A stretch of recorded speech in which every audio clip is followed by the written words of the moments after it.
나누실 하나님의 말씀은 에베소서 6장 14절입니다. 에베소서 6장 14절 신약 316페이지에 있습니다.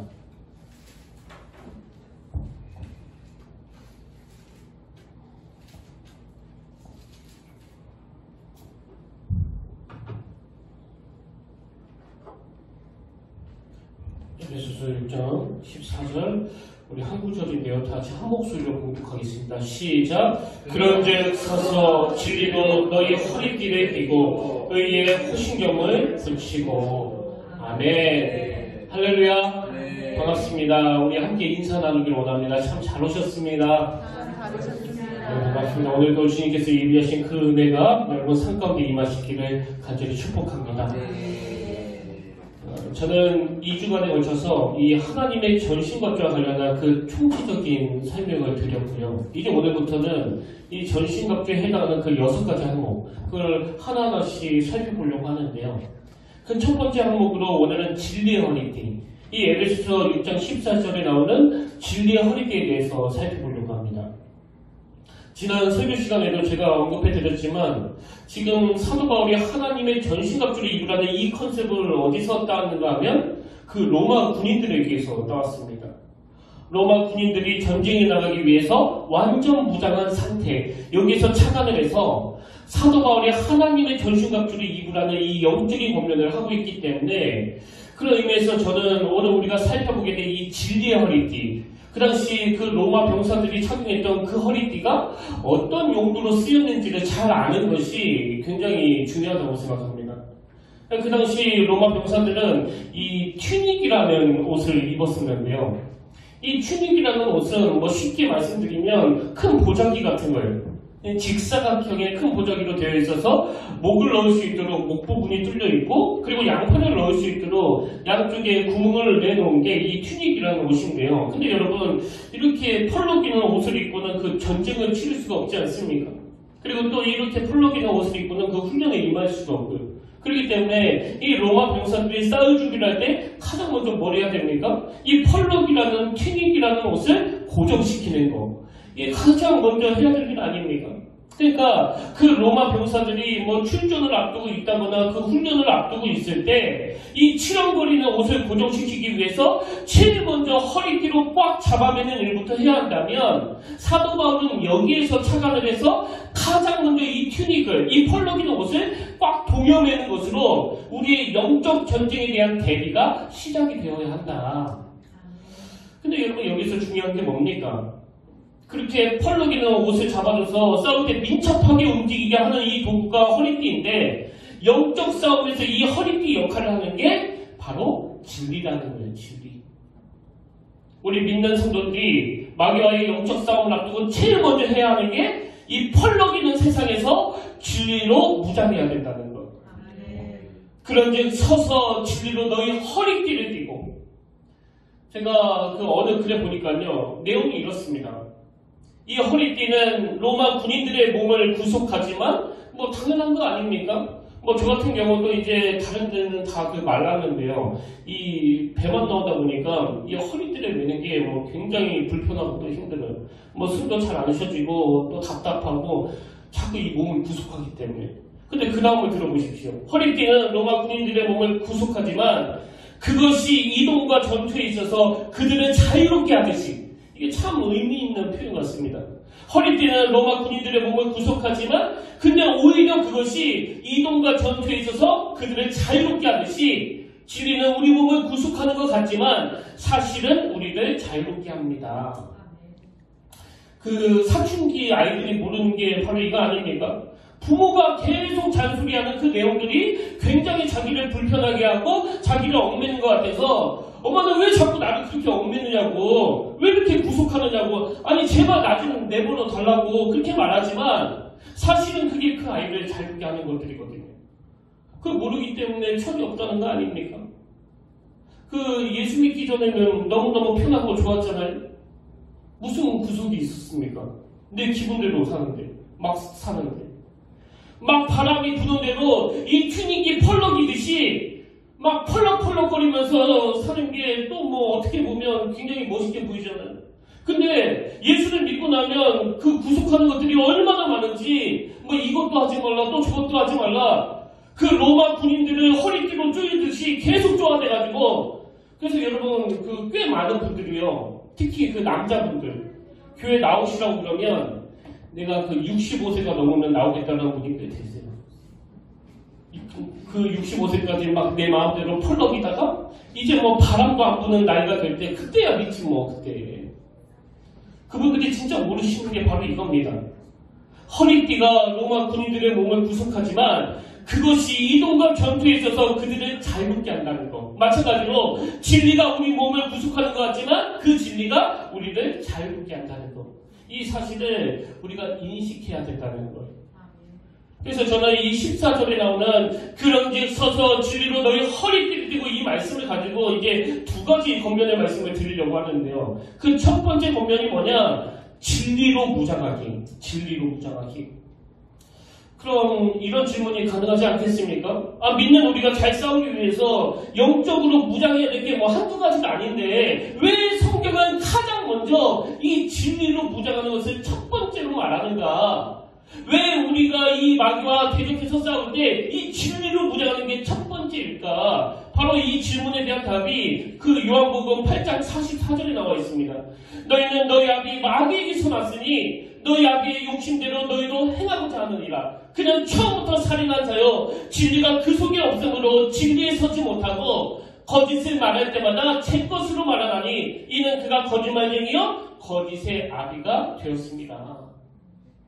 이 말씀은 지금 거짓의 아비 마귀에게 그 굴복한 사람들의 상태가 어떠한가를 예수님이 강력하게 지적하고 계시는 말씀 아닙니까? 여러분 우리가 영적인 싸움할 때 왜 가장 먼저 진리로 무장해야 되느냐? 왜 제멋대로 펄럭일 수밖에 없는 그 옷을 이 진리의 허리띠로 무장해야 되느냐? 우리가 싸워야 될 그 싸움의 상대인 이 마귀의 속성이 바로 거짓의 아비 거짓으로 무장했기 때문에 그렇습니다. 그래서 여러분 뭐 이런 이야기를 종종 들으시잖아요. 어둠을 탓하지 말고 하나의 촛불을 켜라.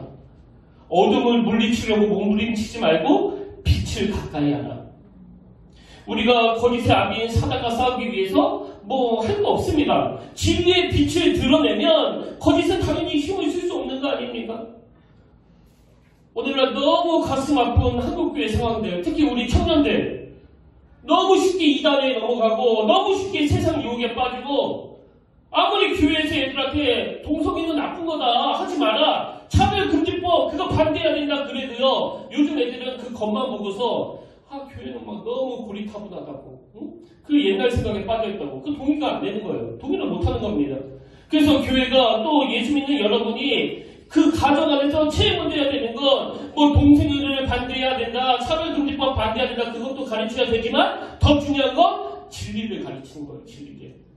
그래서 하나님의 말씀을 가지고 진리를 가르치면 그 동성애는 반대해야 되지만 그 동성애자들을 긍휼히 여기시는 그 주님의 마음을 가지고 우리가 어떻게 무장해야 되는지 또 이렇게 펄럭이는 세상의 온갖 문화들에 대해서 우리가 어떤 중심으로 서 있어야 되는지 이런 것들을 총체적으로 만들어주기 때문에 지금부터 자녀들에게 이 진리를 드러내는 일을 해야 된다는 사실이에요.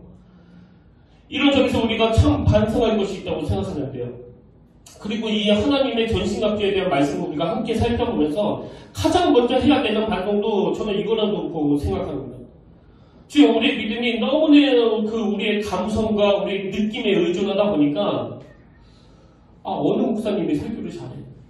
어느 목사님 설교가 지루하지 않아? 또 어느 목사님이 내 생각, 내 이념과 같아? 이것도 저는 굉장히 큰 문제라고 생각하거든요. 계속 이렇게 내 느낌과 내 감성, 내 생각 위주로 그 신앙생활을 하다가 보니까 우리 스스로 이 진리를 알기 위해 애쓰는 풍토가 막 너무너무 약해져가지고 그래서 성경 공부는 재미가 없고 그냥 다 남이 준비해 놓은 거.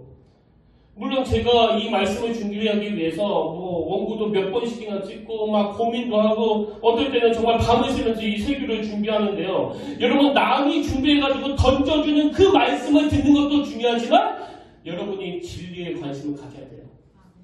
도대체 이 진리가 뭐냐? 내가 무슨 진리로 무장을 해야 로마 군병들의 옷같이 펄럭이는 이 세상에서 나를 묶어둘 수 있을까? 그 청년들 연합 집회에 가보면요, 뭐 대단합니다. 반주도요, 무슨 그 가수 공연은 완전히 저리가라 할 정도로 정말 막 화려하게 반주를 해요. 그리고 그 청년들이 막 2시간 동안 서가지고 막 땀을 흘리면서 찬양하고 막 울고 또 이제 이 감정이 자극이 돼가지고 펄펄펄펄 뛰고 막 그러는데요. 말씀은 잘 몰라요. 마귀와 대적하게 해달라고 막 소리질러 기도하는데 그 대적할 무기인 진리가 뭔지를 모르는 거랑 같은 이치 아닙니까? 그리고 이게 뭐 그 청년들만의 이야기입니까? 아니 세상에 성경을 몰라도 이렇게 모르는 이런 토양을 이제는 바꿔야 돼요. 그렇기 때문에 우리가 이 진리 대신 예수님 자체가 진리 아닙니까? 그리고 그 예수님에 관하여 기록해 놓은 게 또 성경 말씀 아닙니까? 그래서 우리가 지난 시간에 말씀드린 것처럼 나 이제 더 이상 뒤로 물러서지 않을 거야. 언제까지 물러서겠느냐고. 아니 개하고 마귀하고 공통점이 그 뒤로 돌아서는 그 무는 거라고 그러는데 내가 언제까지 물리겠느냐고. 뒤꿈치 하도 물려서 이제 물릴 데가 없다. 나는 이제 맞설 거야. 등 보이지 않을 거야. 여러분이 정말 그렇게 각오하신다면 제일 먼저 하실 일이 손에 성경을 드는 일이에요. 그리고 진리 되시는 예수님을 궁금해 하셔야 되는 거예요. 예수님은 도대체 어떤 분이시지? 그래서 저는 이 말씀을 준비하는 내내 찬송가 453장입니다. 예수가 알기 원하네 귀교도 넓은 은혜와 계속해 주신 사랑을 간절히 알기 원하네 내 평생의 소원 내 평생의 소원 계속해 주신 사랑을 간절히 알기 원하네. 2절 가사는 우리가 늘 기억해야 될 메시지를 담고 있습니다. 성령이 누구가요? 성령이 스승되셔서 진리를 가르치시고 성령이 스승되셔서 진리를 가르쳐 주시고 거룩한 뜻을 깨달아 예수를 알게 하소서. 진리를 안다는 건 예수를 안다는 거예요. 예수님을 알아간다는 건 진리를 알아간다는 거예요. 그리고 예수님을 알아간다는 건 진리의 허리띠를 동여 매는 겁니다. 다른 어떤 무기를 갖추기 전에 가장 먼저 이 산만하게 너풀거리는 옷을 고정시키고 묶어주는 이 진리로 무장해야 된다는 것이 오늘 하나님이 이 사도 바울을 통해서 우리에게 호소하시는 에베소서 말씀이라는 사실입니다. 이런 점에서 저는요, 사도행전 17장 11절 베레아에 있는 사람들은 데살로니가에 있는 사람들보다 더 너그러워서 간절한 마음으로 말씀을 받고 이것이 그런가 하여 날마다 성경을 상고함으로. 여러분 여기 나오는 날마다 성경을 상고함으로 이건요 날마다 성경을 연구함으로 이런 뜻이에요. 그러니까 베레아 사람들은 날마다 성경을 가까이 하고 그 성경 말씀을 연구했던 사람들로 평가를 받았는데요. 근데 여기 보니까 성경을 가까이 하고 성경을 연구했는데 어떤 마음으로 했다고요? 간절한 마음으로 해요. 간절한 마음. 이게 중요합니다. 원어로 보면 이 간절한 마음이라는 것은 모든 것이라는 단어하고 열정, 열심이라는 단어가 합쳐진 표현이거든요. 그러니까 베레아 사람들이 말씀을 가까이 하고 연구하되 모든 열정을 다해. 모든 열심을 다해. 제자훈련이 바로 이런 거 아닙니까? 제자훈련의 궁극적인 목표는 예수님 인격을 닮은 성숙한 주님의 제자를 만드는 게 그 제자훈련의 목표입니다. 그래서 제자훈련을 통해서 주님을 닮은 그 성숙이 그에게서 더 나타나야 되는 건데요. 근데 여러분 여기서 중요한 게 뭔지 아십니까? 이렇게 제자훈련의 목표가 예수님의 인격을 닮은 성숙한 그리스도인, 그래서 성화되어가는 그리스도인을 배출하는 것이라면 그런 목표를 가지고 제자훈련하는 도구가 바로 말씀이에요. 제자훈련의 도구는 성경 말씀입니다. 김의수 목사의 어떤 가르침? 아니에요. 말씀이에요. 그래서 제가 자꾸 암송하자, 필사하자 그러는 겁니다. 이렇게 베레아 사람들이 말씀을 늘 가까이 하고 열정을 다하여 열심을 다하여 이 말씀을 묵상하고 연구했는데 중요한 건 결과입니다. 어떤 결과가 일어났느냐? 12절에 보니까 그 중에 믿는 사람이 많고 또 헬라의 귀부인과 남자가 적지 아니하나.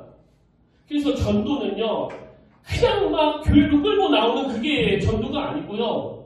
우리 안에서 이 말씀이 묵상이 되고 성령님이 내 안에 충만함으로 그분이 스승 되셔서 예수 그리스도를 알게 하시면 당연히 변화가 일어나죠. 당연히.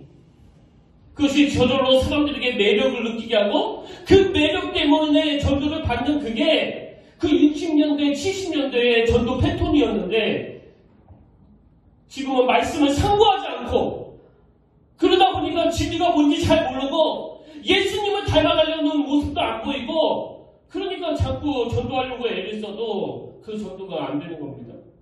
여러분 제가 왜 2021년 2월부터 이 하나님의 전신갑주의 말씀을 선포를 할까요? 우리가 말씀을 무장하자는 거거든요. 말씀으로 무장을 해야 그 복음을 전할 수 있기 때문에. 그래서 올해는 우리 가정 안에 아직 예수님을 믿지 않는 배우자, 형제, 자매, 부모님 혹은 자녀들 그리고 지금 교회들마다 막 여기저기에서 들려오는 게 이 코로나19 때문에 그 대면 예배가 어려워지다 보니까 그 믿음 약한 분들이 지금 교회를 안 나오기 시작하고 또 예배를 안 드리기 시작했다는 그런 얘기들을 여기저기서 막 듣고 있거든요. 이 문제는 우리 교회도 절대 예외가 아니라고 생각합니다. 그 잃어버린 교회 안에서 흔들리는 예배를 못 드리는 그 영혼을 위해서 우리가 가장 먼저 해야 되는 건 말씀을 선포하는 일입니다. 그 베레아 사람들처럼. 그래서 오늘 저는 여러분에게 숙제를 하나 더 드리려고 하는데요. 제가 이미 이 하나님의 전신갑주와 관련해서 에베소서 6장 10절부터 20절까지를 암송하자는 말씀을 드리지 않았습니까? 제가 굳이 확인은 안 하겠지만요. 여러분이 잘하고 계시리라고 저는 믿겠습니다. 근데 여기서 제가 무슨 숙제를 더 드리느냐. 에베소서 1장부터 6장까지는 여러분이 필사하기를 원합니다.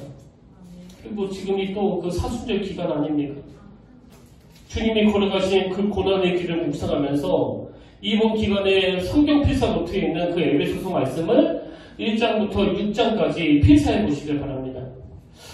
그리고 그 필사하신 내용을 저한테 그 카톡이든 메시지로도 이렇게 보내주셨으면 좋겠어요. 그건 제가 무슨 숙제 검사하려고 그러는 게 아니고요. 저도 여러분을 통해서 그 은혜의 감동을 공급받기 위해서입니다. 지금 딱 그 두 반응이 보이는 것 같아요. 한 분은 또 무슨 숙제를 내줘 피곤한데 막 이런 분이 한 분 계시고 또 한 분은 아무 표정이 없습니다. 어차피 안 할 건데요. 그런 분들은 마음을 돌이키시길 바랍니다. 그래서 암송과 필사의 균형을 통해서 여러분 이 전신갑주로 무장하는 첫 번째가 펄럭이는 옷을 고정시키는 이 허리띠를 매는 건데 이 허리띠가 진리의 허리띠라는 겁니다. 그리고 그 진리는 예수 그리스도이시고 그 예수 그리스도를 알기 위해서 진리의 말씀인 이 성경을 늘 가까이 해야 된다. 저 공식을 가지고 이제 오늘부터 성경 필사. 성경 전체를 제가 필사라고 그러면 제가 욕을 얻어 먹을 수도 있겠지만 1장부터 6장까지 총 6장 아닙니까? 에베소서 필사 이거고 이번 기간 안에 행해내시기를 부탁드리겠습니다. 그래서 디모데후서 4장 2절 너는 말씀을 전파하라. 때는 어떤지 못 어떤지 항상 힘쓰라. 이 말씀을 전파하라는 이 말씀의 의미가 뭡니까? 시대가 악할수록 그 베레아 사람들처럼 진리가 드러나도록 이 말씀을 상고해야 된다. 그런가 하면 두 번째 무기가 뭐냐? 진실로 무장하기. 진실로 무장하기. 여러분 제가 첫 번째로 말씀드린 진리로 무장하기 이거하고 지금 진실로 무장하기 이 둘의 연관관계가 어떻게 되느냐? 그 찰스 스윈들 목사님이 쓰신 책에 보면은 이 14절 그런 데 있어서 진리로 너의 허리띠를 띠고 이 말씀을 이렇게 풀어 설명합니다. 잘 들어보세요. 진리는 기록된 말씀에 계시된 하나님의 진리를 가리킨다. 이게 앞에서 말씀드린 그 첫 번째 의미를 여기에 담은 거고요. 다시 들어보세요. 진리는 기록된 말씀에 계시된 하나님의 진리를 가리킨다. 또한 진실한 성품이나 정직성도 여기에 포함된다. 진실한 성품이나 정직성도 여기에 포함된다. 즉 하나님 말씀의 교훈에 부합된 실천적 삶이다. 그러니까 14절에 진리로 너희 허리띠를 띠고 할 때 이 말씀에는 두 가지 측면이 있다는 거예요. 두 가지 측면이. 그 첫 번째 측면이 앞에서 살펴본 것처럼 진리. 진리를 잘 알아가는 것이 이 진리의 허리띠를 매는 것이라면 또 다른 한 측면은 우리 삶 속에서 진실을 드러내는 것. 거짓되지 않는 것, 거짓말하지 않는 것, 진실하게 정직하게 사는 것. 이게 진리의 허리띠를 매는 또 다른 측면이라는 겁니다. 여러분 우리가 거짓의 아비인 마귀와 싸워서 승리하려면 먼저 첫째 진리로 무장해야 되지만 그런 이론으로 끝나는 것이 아니라 그것이 우리 삶 속에서 진실된 삶, 거짓되지 않는 삶, 정직한 삶 이게 드러나야 된다는 거예요. 저는 그 고등학교 영어 교과서에 그러니까 뭐 거의 한 20년 전에 나왔던 그 영어 교과서에 지금 다 잃어버렸지만 신기하게 딱 한 문장은 잊혀지지 않고 내 목회의 중심이 되었습니다. 그게 뭐냐니까 Honest is the best fallacy. 헬라어 아닙니다. 히브리 아니에요. Honest is the best fallacy. 이걸 제가 막 종종 되네요. 정직이 최상의 정직이다. 정직이 최상의 목회이다. 여러분 우리는 그 죄성을 가지고 있기 때문에요. 그 운전하다가 뭐 딴 생각해도 저절로 가던 길로 가듯이 우리의 본성은 툭 건드리면 그 거짓말이 나와요. 툭 건드리면 과장하게 됩니다. 그렇기 때문에 어떻게 해야 돼요? 진리로 무장해야 돼요. 그리고 진리로 무장한 사람에게 나오는 진실 이걸 함축해 놓은 게 바로 이 단어이기 때문에 무려 20년 전에 제가 그 고등학교 교과서에서 본 걸로 기억하는 이 한 문장이 자꾸 되뇌어지는 겁니다.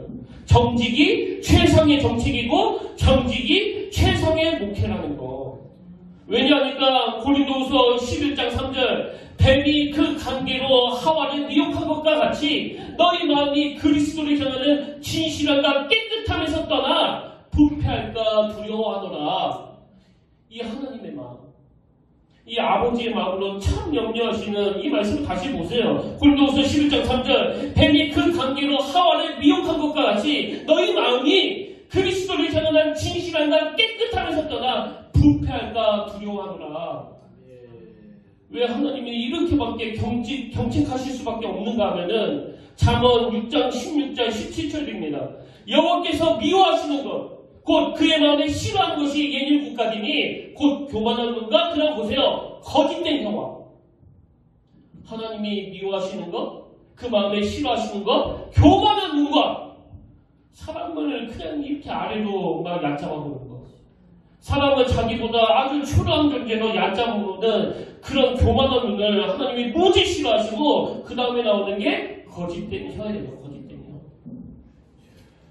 제가 가끔 그 부모님들하고 상담을 해보면요. 청년사역할 때 이런 말씀을 하실 때가 있거든요. 목사님, 제가 지금까지 살면서 정말 싫어하는, 정말 끔찍하게 생각하는, 아니 내가 이런 사람하고는 절대 상종을 하지 말아야겠다는 어떤 이미지가 있는데 그 이미지가 우리 아이에게서 발견이 될 때 너무너무 힘이 듭니다.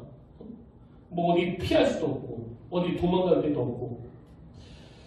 여러분 우리 아버지 하나님이 바로 이런 마음이라는 걸 아셔야 돼요. 아니 원수 맡기는 거짓 아비인데 어떻게 피로 값주고 산 네 모습에서 그 거짓된 모습이 나타날 수 있느냐. 이게 어떻게 가능하냐 도대체. 이게 어떻게 피로 값주고 산 이 소중한 하나님의 자녀에게 그리스도인들에게 이 거짓된 아비의 모습이 배어 있을 수가 있느냐. 우리가 영적으로 이 하나님의 마음을 헤아려 드려야 돼요. 그래서 여러분 열왕기상 15장 5절에 보니까 이는 다윗이 햇사람 우리아의 일 외에는 우리아의 일 외에는 지금 여기서 말하는 우리아의 일이 뭐예요? 여러분 다 아시는 것처럼 이스라엘이 전쟁 중에 있을 때 다윗이 왕궁 옥상을 거니다가 그 목욕하는 여자를 보고 그만 성적인 범죄를 저질렀고 다윗이 그 자기 잘못을 감추기 위해서 지금 전쟁 중에 나가있는 이 밧세바의 남편 그 우리아에게 휴가를 줘서 그 자기 아내와 동침하게 했는데 그 우리아가 나를 다시 그 전쟁터로 보내달라고 막 하는 거예요. 때를 쓰는 거예요. 노숙하면서 왕궁 앞에서. 지금 내 동료들이 전쟁터에서 죽어나가고 있는데 어떻게 나만 그 아내와 행복한 시간을 보낼 수 있겠느냐고. 그래서 다윗이 그 당시 군대 장관한테 서신을 보내가지고 우리아를 적군 깊숙이 보내서 죽게 한 사건. 이게 바로 우리아의 일이거든요. 그러니까 다윗이 하나님 앞에서 막 너무너무 부끄러웠던 사건이 바로 이 우리아의 일인데 하나님께서 뭐라고 말씀하십니까? 이는 다윗이 헤스랑 우리아의 일 외에는 평생의 여호와 보시기에 정직하게 행하고 평생의 여호와 보시기에 정직하게 행하고 자기에게 명령하신 모든 일을 어기지 아니하였습니다. 하나님은 다윗을 평가할 때 그가 저지른 실수에다가 초점을 두지 않으세요. 하나님은 그림자로 일하지 않으십니다. 하나님은 우리가 가지고 있는 연약한 것 때문에 무슨 죄를 저질렀던 그 순간을 기억하시는 게 아니라 하나님은 빛으로 일하세요. 하나님은 강점으로 일하세요. 근데 하나님이 가장 강점이라고 생각하는 이 다윗의 강점이 뭐냐? 평생의 여호와 보시기에 정직하게 행하고, 이건 그 다니엘도 마찬가지입니다. 성경에서 말하는 이 다니엘의 평가를 한번 보십시오. 다니엘 6장 3절 4절. 다니엘의 마음이 민첩하여 총리들과 고관들 위에 뛰어나므로 왕이 그를 세워 천국을 다스리게 하고자 한지라. 이에 총리들과 고관들이 국사에 대하여 다니엘을 고발할 근거를 찾고자 하였으나, 그 다음 보세요. 아무 근거 아무 허물도 찾지 못하였으니 이는 그가 충성되어 아무 그릇됨도 없고 아무 허물도 없음이었더라. 지금 주위에서 정적들이 이 다니엘을 궁지에 몰아넣으려고 막 이잡듯이 그의 연약한 그의 잘못된 모습을 찾는데요. 다니엘에게는 아무 근거, 아무 허물도 찾지 못했을 뿐만 아니라 당연히 그럴 수밖에 없는 게 이는 그가 충성되어 아무 그릇됨도 없고 아무 허물도 없음이었더라. 다니엘이 그 위기 가운데서도 이렇게 신앙의 정도를 걸어갈 수 있었던 이유는 다니엘은 믿는 구속이 바로 하나님 아버지였고 그분의 나라가 자기를 기다리고 있다는 이 확신 때문 아닙니까? 사실 오늘 우리에게 이런 확신과 믿음이 있습니까? 우리가 그 믿음의 정도, 정직한 삶을 살아가다가 이 땅에서의 마지막 삶이 다가는 그날, 그 죽음이라는 문을 거쳐서 우리가 하나님 앞에 가서 하게 될 대사, 하나님 저 약속 잘 지켰죠? 하나님 저 너무너무 힘들었어요. 그때 하나님이 우리를 만져주시면서 우리의 모든 연약한 부분을 회복시켜 주실 것이고, 바울이 말했던 것처럼 이 세상이 주는 그 어떤 것과도 감히 비교할 수 없는 그 평안과 안식, 그리고 하나님의 위로를 주실 줄로 믿습니다. 수고했다. 너무 보고 싶었다. 여러분에게 이 믿음과 확신이 있으시다면요, 이 신앙의 정도인 이 진리를 따라 정직한 삶을 향해 나아가시길 바랍니다. 그러면 여러분 삶 가운데 상황과 여건에 상관없는 그 감사가 반드시 터져나오게 될 줄로 믿습니다. 그래서 여러분 저는요, 이 신앙이라는 게 꼭 믿는 거라고 생각하지 않습니다. 그럼 제가 개인적으로 생각하는 그 신앙이 뭐냐? 믿는 것뿐만 아니라 믿는 것을 위해 몸부림치는 것. 저는 이게 신앙이라고 생각해요. 오늘 말씀을 통해 깨달음이 머리로 작동이 되고 이 가슴으로 내려와서 여러분 삶 가운데 정직을 향한 몸부림이 회복되기를 바라고요. 그런가 하면 그 몸부림치는 과정에서 끝까지 신앙을 지키며 신앙인답게 그 믿음의 여정을 열심히 달려가시는, 그래서 에베소서 5장 9절 빛의 열매는 모든 착함과 의로움과 진실함이 있느니라. 빛의 열매는 모든 착함과 의로움과 진실함이 있느니라. 이 주님을 닮은 모습이 저와 여러분 삶 속에서 구현되기를 주님 이름으로 축복합니다. 그런 의미에서 이 교회도요, 이 투명한 거, 이 정직한 거는 다 나익선. 과하면 과할수록 좋은 거라고 저는 생각해요. 왜? 사단은 그 틈새를 노리는데 투명해버리면, 정직해버리면 그 뭘로 공격하겠습니까? 여러분 다시 말씀드립니다. 우리 삶에 있어서 정직이 최상의 정직이에요. 목회를 해보니까 이 정직이 최고의 목회예요. 최상의 목회입니다. 근데 여러분 이 말씀을 오해하시면 안 됩니다. 그렇다고 뭐 제가 또 우리 평택교회가 하나님 보시기에 흠도 티도 없다는 그런 이야기가 아니에요. 아무리 정직하려고 애랬어도 이 죄성을 가진 인간의 그 한계로 인해서 참 여러 가지 있을 수밖에 없는 그 연약함이 있지만, 그러나 나는 이 너풀거리는 옷을 입고는 싸울 수가 없다. 그래서 그 진리의 허리띠를 동여매야 된다. 그리고 그 허리띠의 소재가 바로 진리이다. 이 사실을 늘 기억하셔야 된다는 겁니다. 그 토마스 플로라는 청교도 목사님이 계시는데요. 이분이 참 귀한 명언을 남겼습니다. 만약 내가 거짓을 말한다면 내가 그것을 책임져야 된다. 만약 내가 거짓을 말한다면 내가 그것을 책임져야 된다. 그러나 진리를 말한다면 그 진리가 나를 책임질 것이다. 이 말씀을 준비하면서 오래 제 마음에 머물렀던 명언입니다. 만약 내가 거짓을 말한다면 내가 그것을 책임져야 한다. 그러나 진리를 말한다면 진리가 나를 책임질 것이다. 저는 결론을 맺으면서요. 그 인터넷에서 찾은 두 이야기를 들려드리고 이제 오늘 말씀을 마무리하려고 하는데요. 하나는 그 한동대학교를 졸업한 어느 졸업생의 이야기입니다. 제가 전에도 몇 번 이 한동대학교에 대해서 말씀드렸지만 이 학교는요, 기독교 학교로 진리를 바탕으로 교육하는 그 학교이기 때문에 얼마나 많은 미담이 있는지 모릅니다. 이번에 제가 발견한 인터넷 글도 바로 그런 내용이었는데요. 이제 그 한동대학교의 졸업생이 어느 큰 회사에 입사를 하려고 이제 이력서를 내고 그리고 면접을 보는데요. 결국 인재를 뽑는다는 게 그 회사가 살아나는 길이니까요. 아마 그 초기에 관심을 가졌나 봅니다. 그래서 그 회사 회장님이 마지막 그 인터뷰에 직접 참여를 했는데요. 그 회사 회장님이 이런 질문을 했답니다. 당신은 한동대에서 4년 동안 뭘 배웠습니까? 그랬더니 그 학생이 거침없이 딱 한마디를 했다는 거예요. 저는 정직을 배웠습니다. 그 회장님이요. 그 졸업생이 한마디를 듣고서 바로 채용을 했다는 겁니다. 이거는 한동대학교 총장님이 늘 자랑하시는 말씀이에요. 기독교 대학에서 4년을 공부하면서 이것도 배웠다, 저것도 배웠다. 그리고 세상을 알아가기 위해서 내가 무슨 그런 이야기까지는 안 하겠지만 내가 무슨 그 검모술수를 배웠다. 그건요 기독교 대학이 아닙니다. 제가 알기로 이 한동대학교는 놀라운 게 무감독 시험이에요. 무감독 시험. 여러분 다 아시죠? 요즘도 그런지는 모르겠지만요. 저 때는 그랬습니다. 그 대학교 어느 대학교를 가도 그 강의실 책상에 또 벽면에 빼곡하게 볼펜으로 그 커팅 페이퍼 같은 걸 써놓는 이게 제가 다니던 시절의 그 대학교의 모습이었는데요. 이 한동대학교는 기독교 대학이다. 시험 감독 없다. 양심껏 시험 봐라. 그런가 하면 두 번째로 제가 발견한 인터넷 글은 그 거창고등학교 이야기입니다.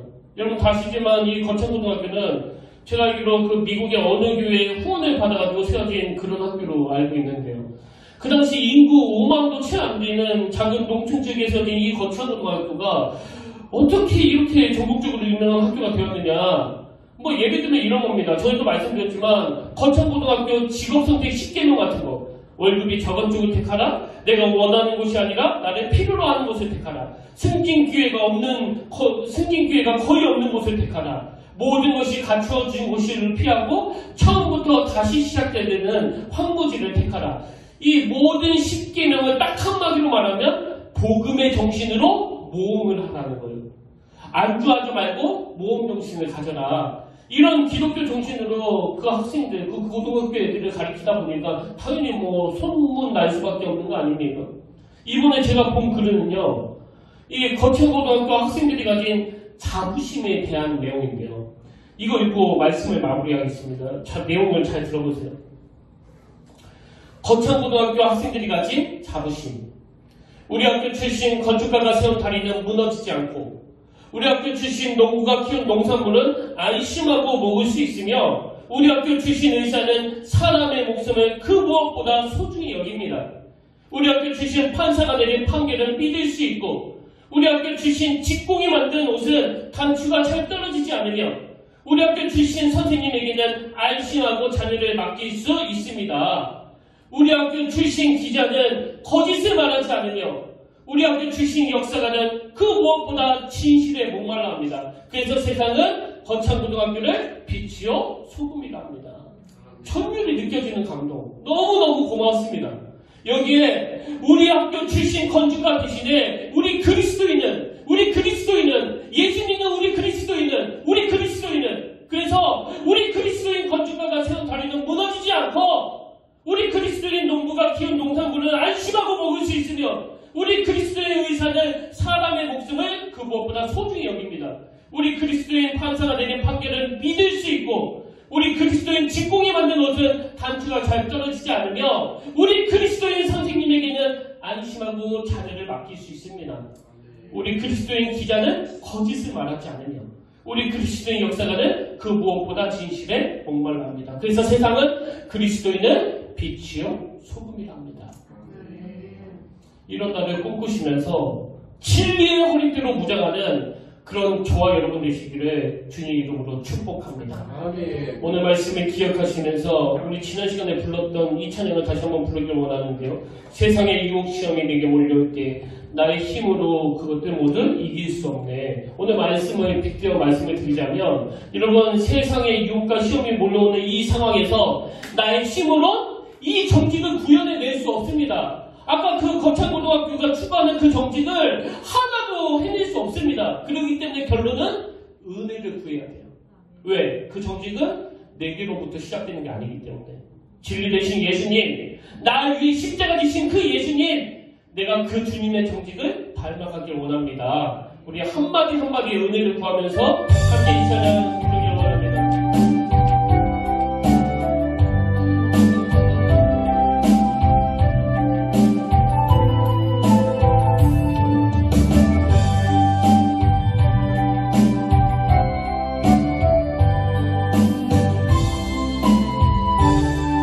손을 들고 찬양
감사합니다. 나의 보배가 되신 주 나의 모든 것.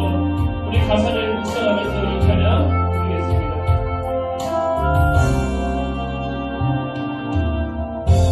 약할 때 가면 되시네 나의 보배가 되신 주 나의 모든 것. 시원에 있는 보배를 나는 포기할 수 없네 주 나의 모든 것. 예수 어린 양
살리신 하나님 아버지, 오늘 주신 말씀을 우리가 강력한 능력으로 받기를 원합니다. 진리의 허리띠를 두르기를 원합니다. 진리의 허리띠로 무장하기를 원합니다.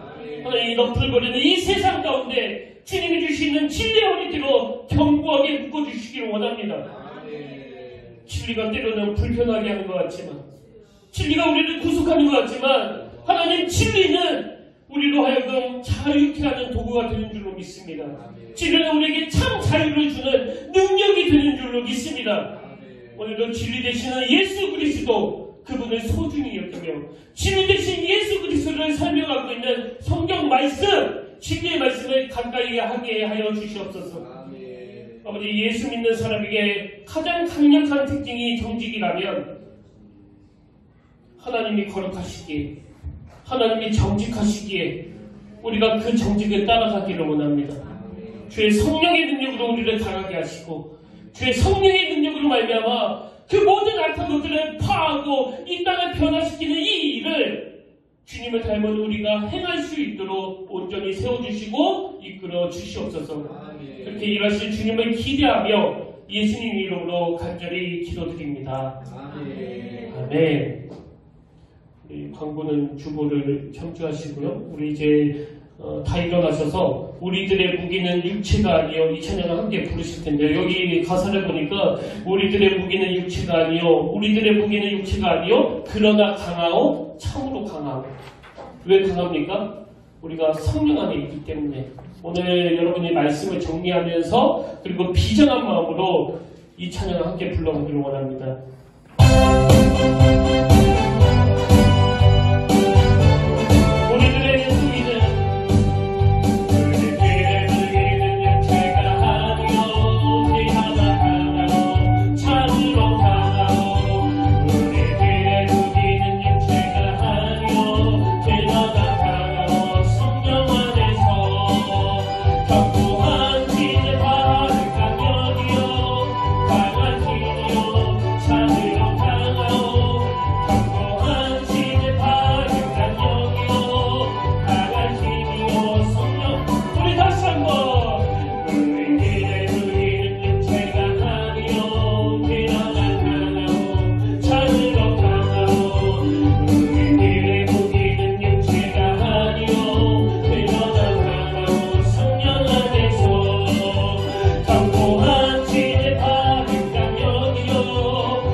내가 두 가지 일을 주께 구하였사오니 내가 죽기 전에 내게 거절하지 마시옵소서. 곧 허짓된 것과 거짓말에 내게서 멀리 하옵시며 나를 가난하기도 마옵시고 부하기도 마옵시고 오직 필요한 양식으로 나를 먹이시옵소서. 살아계신 하나님 아버지, 이 솔로몬의 간절한 기도가 내 기도가 되기를 원합니다. 우리가 직장에서, 학교에서 또 우리의 삶 가운데 정직한 삶, 진실된 삶을 구현되기를 원합니다. 하나님, 우리 안에 성령으로 충만케 하여 주시고 주의 은혜로 날마다 새롭게 하여 주시옵소서. 아버지, 이 세상은 거짓이 능력이라고 말하지만 하나님은 정직으로 살아가는 것이 내가 가장 기뻐하는 일이고 그것이 견고한 진을 파는 강력이라고 말씀하시기 때문에 오늘 이 시간 잠잠히 우리 스스로에게 이 질문을 던져보기를 원합니다. 내 안은 무엇으로 채워져 있는가? 나는 무엇으로 충만한 사람인가? 나는 예수를 잘 믿고 있는가? 나 정말 그리스도인인가? 나는 진리로 살아가고 있는가? 하여 우리가 이 질문 앞에 아멘 할 수 있도록 은혜를 더하여 주시옵고 이번 한 주간 너풀거리는 이 세상을 살아가면서 우리 안에서 충만하게 일하시는 그 성령님의 능력으로 진리의 허리띠를 메고 발걸음을 옮길 수 있도록 인도하여 주시옵소서. 우리 가정 안에 이 진리가 충만함으로 지금 신뢰하지 못하게 만드는 여러 거짓된 모든 것들이 다 떠나가게 하여 주시옵고 하나님이 주시는 진리로 정직으로 말씀으로 우리 가정을 친히 다스려 주시고 역사하여 주시옵소서. 이제는 우리 주 예수 그리스도의 은혜와 하나님 아버지의 다 먹는 사랑과 성령님의 감동, 감화, 위로, 교통, 충만하심의 역사가 이 펄럭이는 세상에서 한 손에는 진리의 말씀, 성경을 들고 다른 한 손은 높이 들어 주님을 찬양하는 그 주님을 닮은 모습이 우리 삶 가운데 나타나기를 간절히 원하며 예배하는 모든 주의 자녀들 머리 위에 지금부터 영원토록 함께 계시기를 간절히 축원하옵나이다.